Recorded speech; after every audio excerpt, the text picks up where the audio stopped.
Baik, saya buka. Assalamualaikum warahmatullahi wabarakatuh. Selamat siang dan salam sejahtera untuk kita semua. Pertama-tama, saya ingin mengucapkan terima kasih kepada dosen pengampu hari ini, yaitu Mbak Baina Sari Dewi, atas kesempatan yang telah diberikan. Izin memperkenalkan diri, saya Tia Silvia Sanena dari kelompok 8 yang beranggotakan Tiara Damayanti, Dewi Suryani, dan Aura Alivia Lisandi. Di sini kami akan mempresentasikan topik mengenai aspek fisika, aspek kimia, dan aspek karbon yang ditulis dari buku Repong Damar yang ditulis oleh Sugeng P. Haryanto, Baina Sari Dewi, dan Rusita pada tahun 2015. Di next. Adapun dosen pengampu pada mata kuliah Ekosistem Repong Damar ini yaitu Profesor Dr. Insinyur Sugeng P. Haryanto, MS, Dr. Hajah Baina Sari Dewi, SHUD MSI, Dr. Afif Bintoro, MP, dan yang terakhir adalah Dr. Hendra Prasetya, SHUD MSc, PhD. Baik, sebelum melanjutkan ke materi, alangkah baiknya kita berdoa terlebih dahulu menurut kepercayaan dan keyakinan masing-masing. Berdoa mulai.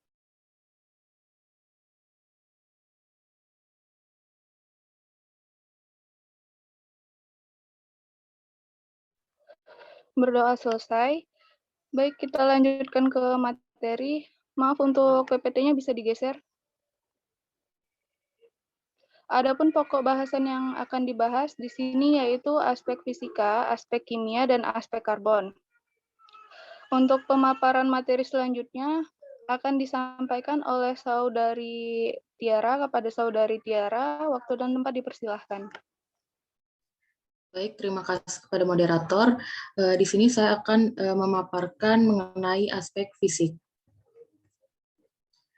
Sifat fisis dan mekanis kayu damar mata kucing bekas sadapan bertujuan untuk memanfaatkan kayu bekas sadapan yang sudah tidak produktif lagi. Hasil penelitian menunjukkan bahwa rata-rata jenis kering udara kayu bekas sadapan sebesar 62.820 kg per cm persegi. Rata-rata jenis kering kayu yang tidak disadap yaitu sebesar 0,522, rata-rata keteguhan lentur maksimum kayu bekas sadapan sebesar 409,59 kg per cm persegi, sedangkan modulus elastisitas atau MOE sebesar 0,521, MOR dan MOE kayu tidak disadap sebesar 537,69 kg per cm persegi dan 106,869 kg per cm persegi. Adapun karakteristik fisika dan kimia dari damar mata kucing ini dianalisis. Yang pertama ada kadar bahan yang tak larut dalam toluena, yang kedua titik lunak, yang ketiga ada kadar abu, yang keempat ada bilangan asam. Setiap karakteristik fisika dan kimia damar mata kucing yang berasal dari tiga tempat penyortiran yang berbeda. Hasil pengujian menunjukkan bahwa yang pertama, damar dengan mutu tinggi berdasarkan klasifikasi secara visual. Yang kedua, kecenderungan memiliki nilai kadar air dan kadar abu. Yang ketiga, kecenderungan memiliki nilai bilangan asam, bilangan penyabunan, dan titik lunak. Yang keempat, bahan tidak larut dalam toluena rendah. Selanjutnya ada karakteristik fisika dan kimia damar mata kucing. Yang pertama, bersifat rapuh, mudah pecah, dan melekat pada suhu kamar. Yang kedua, memiliki titik leleh berkisar 95 sampai 110 derajat Celcius. Yang ketiga, tidak tahan panas dan warna mudah berubah jika disimpan dalam waktu yang lama. Yang keempat, mudah larut dan larut sempurna di dalam toluena, benzena, kloroform, dan tetrahidronaptalena.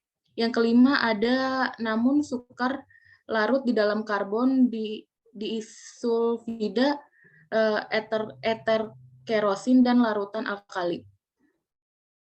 Selanjutnya ada pernis. Pernis adalah suatu cairan yang komposisinya tersusun dari resin oil, pelarut, pigmen, bahan pengering, dan zat aditif lain yang apabila diaplikasikan pada suatu permukaan bahan dapat membentuk lapisan kering, keras, dan rekat permukaan, menurut Dahlian et al. 2003. Menurut Tambunan tahun 1975 dalam Namiroh tahun 1998 dan Larsati 2007, secara umum sifat damar sebagai berikut. Yang pertama, rapuh, mudah pecah, dan melekat pada tangan pada suhu kamar. Yang kedua, titik didihnya sekitar antara 85 sampai 90 derajat Celcius. Yang ketiga, mempunyai nilai asam yang berbeda-beda menurut jenis ukuran butir. Selanjutnya, mudah larut dan larut sempurna di dalam toluena, benzena, kloroform, dan tetrahidronaptalena. Namun sukar larut di dalam karbon disulfida, eter kerosin, dan larutan alkali. Selanjutnya, tidak tahan panas. Kemudian warna mudah berubah, terutama jika disimpan dalam jangka waktu yang lama pada tempat-tempat tertentu tertutup tanpa sirkulasi udara yang baik. Baik, saya kembalikan ke moderator. Baik, terima kasih Tiara. Untuk pemaparan materi selanjutnya akan disampaikan oleh rekan saya, yaitu Dewi Suryani. Kepada Dewi Suryani, waktu dan tempat dipersilahkan. Baik, terima kasih moderator. Di sini saya akan membacakan aspek yang kedua, yaitu aspek kimia.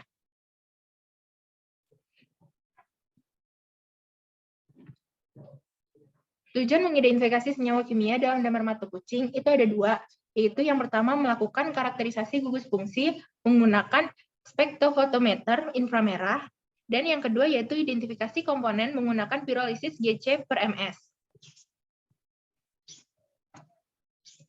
Spektrum inframerah dari sampel mentah menunjukkan bahwa terdapat beberapa gugus fungsi, yang antara lain ada alkil, karbonil, vinil, dan hidroksil.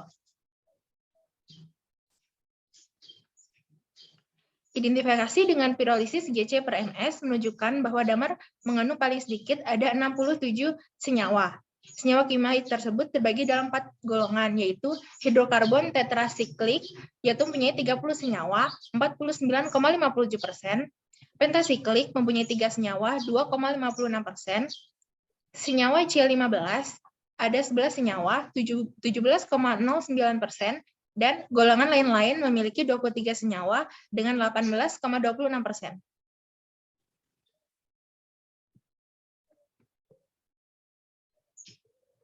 Menurut Mulyono 2013, damar mata kucing atau getah damar merupakan salah satu produk unggulan dari hasil hutan bukan kayu di Indonesia. Getah ini telah dimanfaatkan di berbagai bidang. Struktur kimia komponen getah damar telah diteliti sejak tahun 1955, namun tidak disebutkan spesies tanaman damar tersebut.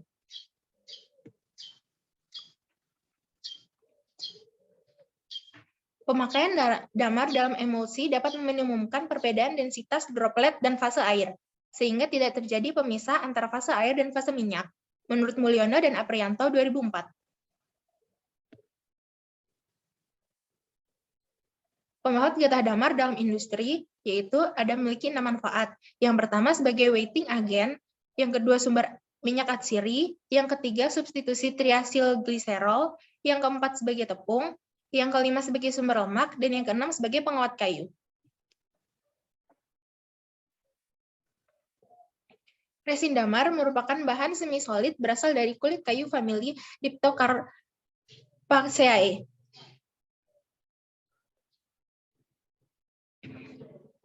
Senyawa kimia di dalam damar ada 3, yaitu ester resin yang berasal dari asam-asam aromatik, yang kedua ada asam resin berasal dari senyawa kompleks mengandung 1 atau lebih gugus hidroksil, dan yang ketiga resin yaitu senyawa mengandung oksigen tidak bereaksi dengan basa.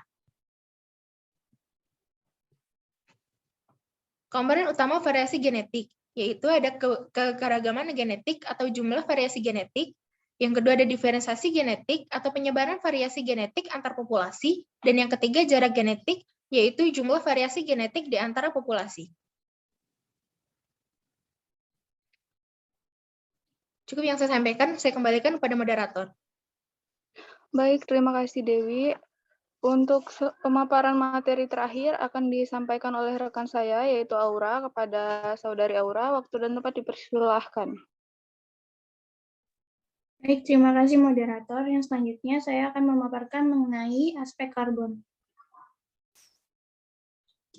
Menurut Hairiyah dan Rahayu 2007, proporsi terbesar penyimpanan karbon di daratan umumnya terdapat pada komponen pepohonan. Tegakan damar memiliki kemampuan dalam penyerapan karbon untuk mengurangi efek gas rumah kaca. Hal ini dipengaruhi oleh ketersediaan biomasa yang terdapat di dalamnya. Potensi penyerapan karbon pada tegakan damar mata kucing atau Sorea javanica di Pekon Gunung Kemalakrui, Kabupaten Lampung Barat, menunjukkan bahwa biomasa total sebesar 249,72 ton per HA dan penyerapan karbon pada tegakan damar mata kucing sebesar 124,86 ton per HA. Menurut Hairiyah 2007, pada ekosistem daratan ada 3 faktor yang mempengaruhi besarnya penyerapan karbon, yaitu yang pertama vegetasi, yaitu berupa komponen jenis, struktur, dan umur tanaman. Kondisi top, yang kedua ada kondisi tempat, yaitu variasi iklim, tanah, adanya gangguan alam atau kebakaran hutan. Yang ketiga pengelolaannya, yaitu alih guna lahan hutan menjadi lahan pertanian. Sutario 2009 menuliskan bahwa dalam inventarisasi karbon hutan ada 4 kantong karbon, diantaranya yang pertama biomasa permukaan, yang kedua biomasa atas permukaan, yang kedua biomasa bawah permukaan, yang ketiga bahan organik mati, dan karbon organik tanah. Penyebab utama penurunan jumlah stok karbon yang pertama adalah aktivitas pemanenan kayu berperan dalam menurunkan cadangan karbon di atas permukaan tanah minimal 50%. Yang kedua, cadangan karbon yang hilang dapat dikurangi dengan melaksanakan teknik pemanenan berdampak rendah. Sekian penjelasan dari saya kembalikan kepada moderator. Baik. Karena seluruh materi telah disampaikan, saya ucapkan terima kasih kepada seluruh pemateri yang telah menyampaikan materinya. Mungkin slide-nya bisa digeser lagi. Baik, sebelum melanjutkan ke sesi tanya-jawab, saya akan memberikan sedikit waktu kepada teman-teman untuk mencatat atau meng-capture soal kuis yang telah kami sediakan. Mungkin untuk soal kuisnya bisa saya bantu bacakan. Untuk soal nomor 1, sebutkan karakteristik fisik dan kimia damar yang dianalisis. Saya ulangi, soal nomor 1, sebutkan karakteristik fisik dan kimia damar yang dianalisis. Soal nomor 2, bagaimana cara mengidentifikasi senyawa kimia dalam damar mata kucing? Saya ulangi, soal nomor 2, bagaimana cara mengidentifikasi senyawa kimia dalam damar mata kucing? Untuk soal nomor 3, sebutkan pemanfaatan getah damar dalam industri. Saya ulangi, soal nomor 3, sebutkan pemanfaatan getah damar dalam industri. Soal nomor 4, faktor apa sajakah yang mempengaruhi besarnya penyerapan karbon? Saya ulangi, soal nomor 4, faktor apa sajakah yang mempengaruhi besarnya penyerapan karbon? Baik, mungkin cukup untuk soal kuisnya. Dan selanjutnya kepada Mbak Dewi, mungkin ada yang ingin disampaikan.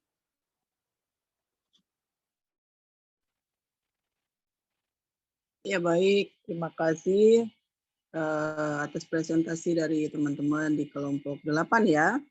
Nah, mudah-mudahan semua yang disampaikan tadi bermanfaat untuk kita semua, dan Ananda mohon berkonsentrasi untuk mengerjakan kuis ya yang disampaikan oleh kelompok 8. Saya memohon bantuan kepada kelompok 8 ya untuk juga melakukan screenshot ya terhadap kehadiran rekan-rekan pada hari ini. Saya kira itu masukannya, PowerPoint-nya udah bagus ya, jauh dari typo juga. Thank you. Ya, semangat untuk kelompok 8 dan silakan dilanjutkan dalam tanya jawab kelompok. Baik, terima kasih Mbak Dewi atas masukannya. Mungkin kita akan melakukan screenshot terlebih dahulu. Bisa dibantu? Saya yang screenshot ya. Boleh on cam semuanya.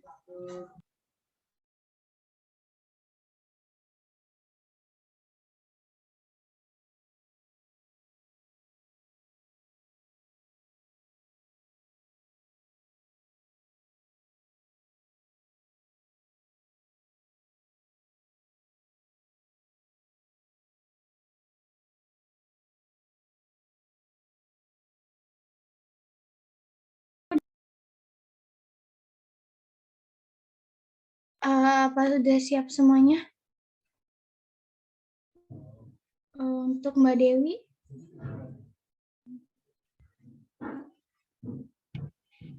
Standby. Slide pertama ya. 1, 2, 3. Baik, slide selanjutnya. 1, 2, 3. Baik, sekarang untuk Mbak Dewi. 1, 2, 3. Sudah, Mbak? Baik, saya ambil alih. Untuk mempersingkat waktu, kita lanjutkan ke sesi tanya-jawab. Sesi tanya-jawab akan dibuka 2 termin, yang mana masing-masing termin akan terdiri dari 3 pertanyaan. Dan untuk teman-teman, untuk sesi tanya-jawab, kepada teman-teman dipersilakan untuk melakukan raise hand. Sudah ya.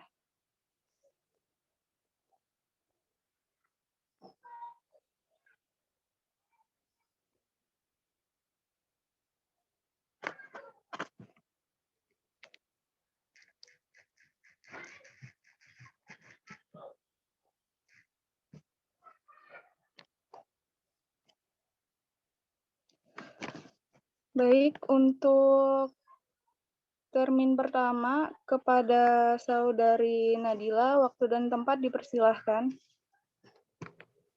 Baik, terima kasih moderator. Perkenalkan, nama saya Nadila Metaria dari kelompok 7, izin bertanya. Berdasarkan pengujian yang telah dilakukan, apa saja sih klasifikasi visual damar mata kucing yang memiliki mutu yang tinggi? Terima kasih. Baik, terima kasih Nadila atas pertanyaannya. Untuk pertanyaan selanjutnya kepada Saudari Adisa, waktu dan tempat dipersilahkan. Baik, terima kasih izin bertanya. Jadi, tolong jelasin kelompok senyawa kimia apa aja sih yang ada di dalam damar. Terima kasih. Terima kasih atas pertanyaannya. Dan untuk pertanyaan selanjutnya kepada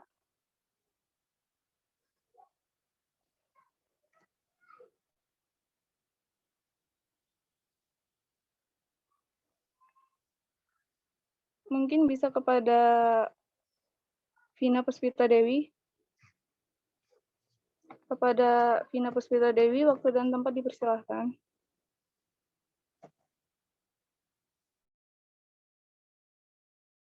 Baik, terima kasih moderator. Di sini saya ingin bertanya kepada kelompok 8. Perkenalkan, nama saya Vina Puspita Dewi dari kelompok 3. Pertanyaannya yaitu, berapa besar biomasa total dan penyerapan karbon total di Pokon Gunung Kemalakrui, Kabupaten Lampung Barat? Terima kasih. Baik, terima kasih Vina atas pertanyaannya. Karena sudah ada 3 pertanyaan, maka termin pertama ini saya tutup. Mungkin untuk pertanyaan dari Saudari Nadila bisa dibantu jawab oleh rekan saya, yaitu Aura. Kepada Aura, waktu dan tempat dipersilahkan.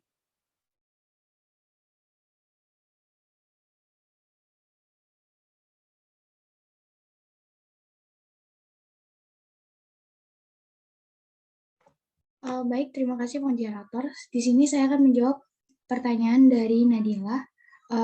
Dengan pertanyaannya itu berdasarkan pengujian yang telah dilakukan, apa saja klasifikasi visual damar mata kucing dengan mutu yang tinggi. Hasil pengujian menunjukkan bahwa damar mata kucing dengan mutu yang tinggi berdasarkan klasifikasi secara visual berkecenderungan memiliki kadar air, kadar abu, bilangan asam, bilangan penyabunan, titik lunak, dan bahan tidak larut dalam tolongnya yang rendah. Akan tetapi, penentuan mutu damar mata kucing secara visual masih bersifat subjektif karena terbukti damar mata kucing memiliki mutu A, B, dan C yang dikelompokkan secara visual, memiliki ukuran bongkahan yang berbeda, namun menunjukkan sifat fisik dan kimia yang hampir sama dan dapat dikelompokkan ke dalam satu klasifikasi mutu. Baik, saya kembalikan kepada moderator. Baik, terima kasih Aura atas jawabannya. Saya kembalikan kepada penanya, yaitu Nadila. Apakah penjelasannya cukup jelas? Cukup jelas moderator, terima kasih untuk jawabannya. Baik, saya lanjutkan untuk pertanyaan dari Saudari Adisa akan dibantu jawab oleh rekan saya yaitu Dewi Suryani. Kepada Dewi Suryani, waktu dan tempat dipersilahkan. Baik, terima kasih moderator. Saya akan bantu menjawab pertanyaan dari Adisa, yaitu kelompok senyawa kimia apa aja yang terkandung dalam damar. Senyawa kimia yang terkandung dalam damar itu terbagi menjadi 3 kelompok utama. Yang pertama yaitu ester resin, yang kedua ada asam resin, dan resen. Ester di dalam resin dihasilkan dari asam-asam aromatik, misalnya asam benzoat dan asam sinamat, serta dapat pula berasal dari alkohol resin yang terdiri dari resinol dan resinotano asam resin.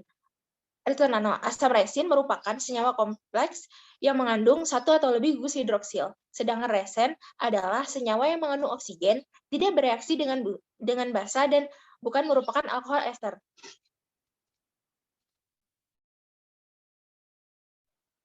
Baik, terima kasih Dewi atas jawabannya. Saya kembalikan kepada penanya. Apakah penjelasan yang disampaikan cukup jelas? Cukup, terima kasih. Baik, untuk pertanyaan selanjutnya dari Vina Puspita Dewi akan dijawab oleh rekan saya yaitu Tiara Damayanti. Kepada Saudari Tiara, waktu dan tempat dipersilahkan. Baik, di sini saya akan menjawab pertanyaan dari Vina Puspita Dewi. Pertanyaannya, berapa besar biomasa total dan penyerapan karbon total di Pekon Gunung Kemalakrui, Kabupaten Lampung Barat? Jawabannya itu potensi penyerapan karbon pada tegakan damar mata kucing atau Sorea javanica di Pekon Gunung Kemalakrui, Kabupaten Lampung Barat menunjukkan bahwa biomasa total sebesar 249,72 ton per hektar dan penyerapan karbon pada tegakan damar mata kucing itu sebesar 124,86 ton per hektar. Baik, terima kasih Tiara atas jawabannya. Saya kembalikan kepada penanya. Apakah cukup? Ya, cukup moderator. Terima kasih. Baik, kita lanjutkan ke termin kedua. Untuk pertanyaan pertama, dipersilahkan kepada Saudari Novita Arianti.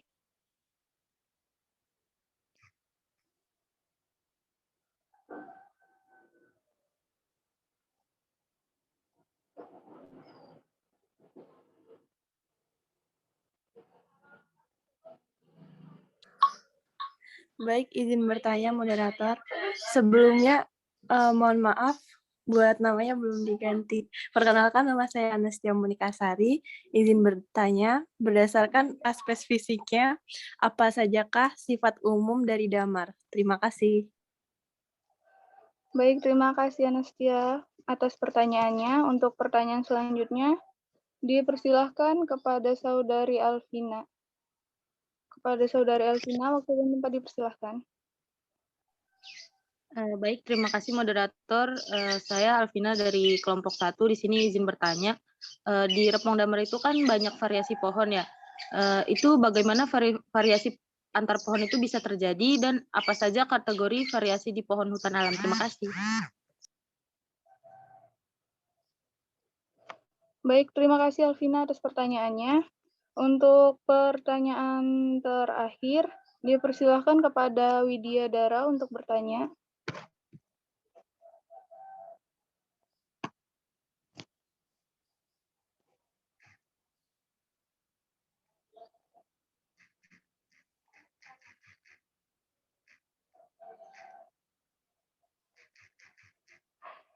Baik, karena tidak ada respon, saya lempar pertanyaan terakhir kepada Adelia Anggraini, kepada Saudari Adelia Anggraini. Waktu dan tempat dipersilahkan.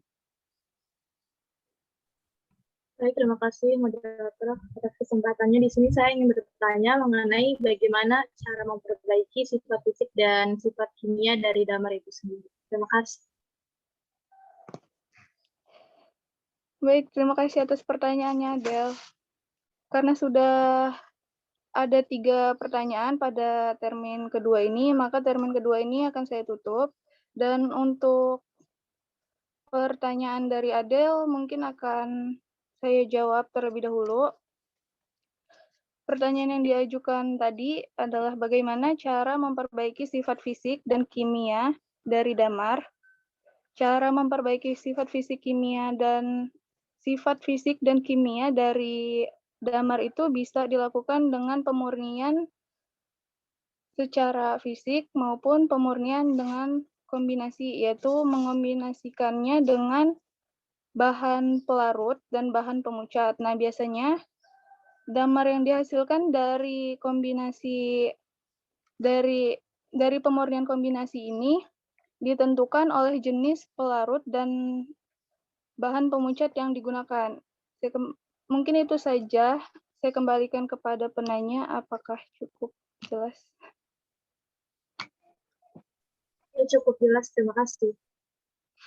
Sama-sama. Untuk pertanyaan selanjutnya dari Saudari Anastia akan dijawab oleh rekan saya, yaitu Dewi. Kepada Saudari Dewi, waktu dan tempat dipersilahkan.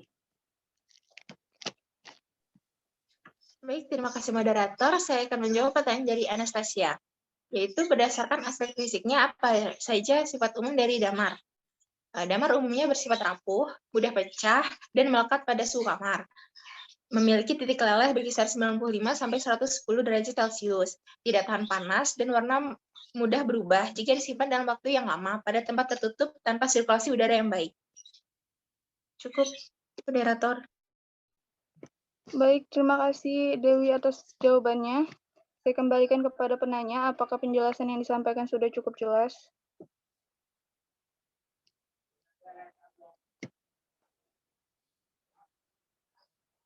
Sepertinya sudah cukup. Kita teruskan saja ke pertanyaan dari Alvina. Mungkin untuk pertanyaan dari Alvina akan dijawab oleh rekan saya, yaitu Aura. Kepada Saudari Aura, waktu dan tempat dipersilahkan.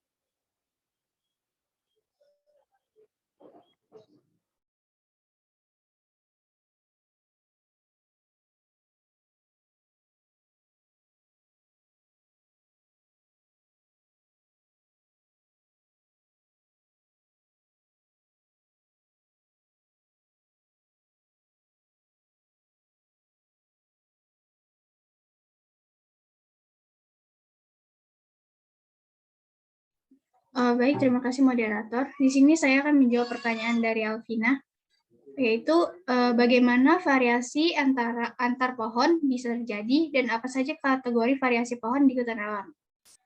Variasi bisa terjadi antar pohon dalam spesies yang sama maupun berbeda.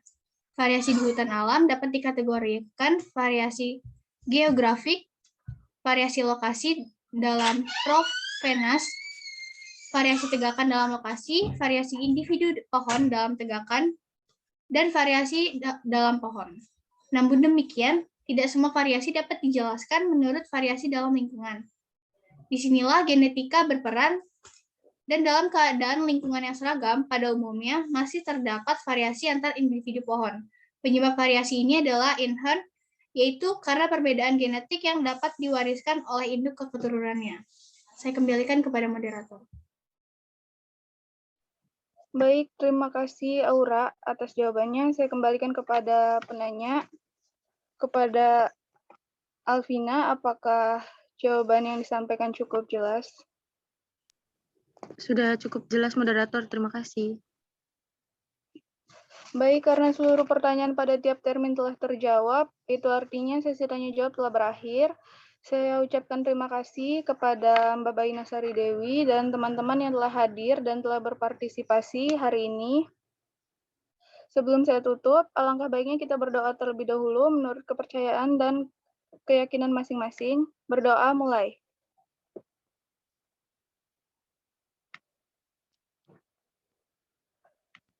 Berdoa selesai. Mungkin cukup sekian yang dapat kami sampaikan, kurang lebihnya mohon maaf. Saya akhiri dengan membaca hamdalah. Alhamdulillahirrabbilalamin. Wassalamualaikum warahmatullahi wabarakatuh.